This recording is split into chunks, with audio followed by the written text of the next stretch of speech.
কতখানি প্ল্যান বললেন? আজকে মোটামুটি 25 থেকে 30 হানির প্ল্যান। ওরে বাবা, এটা বিরাট বড় একটা হিউজ একটা আপনার একটা হেডেক। ঠিক আছে, মোটামুটি কটার থেকে স্টার্ট করেছেন? আমরা তো স্টার্ট করেছি 11টা থেকে। 11টা থেকে? ওকে, 11টা থেকে এই গরমের মধ্যে, মানে এই গরম না, বাইরে ঠান্ডা, বাট এই কিচেনের মধ্যে প্রচণ্ড গরম। যে কাকুদের দেখে বুঝতে পারছেন আপনারা, ঠিক আছে? আর এই দাদা তো একদম পুরো একদম ফুল দাবাং মুডে আছে, দেখতে পাচ্ছি লুকটা দেখো খালি। গলায় শোনাচ্ছেন নাকি দাদা? শোনাচ্ছেন? ওরে সাবাস জিও। এখানে কিন্তু রাইস সিদ্ধ হয়ে গেল, এরপর কিন্তু এখানে জলটা ঝরানো হবে, দেখতে পাচ্ছ?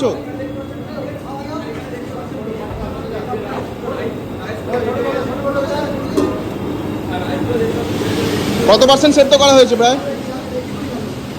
কত পার্সেন্ট রাইস সেদ্ধ হলো? 75। 75%। ওকে।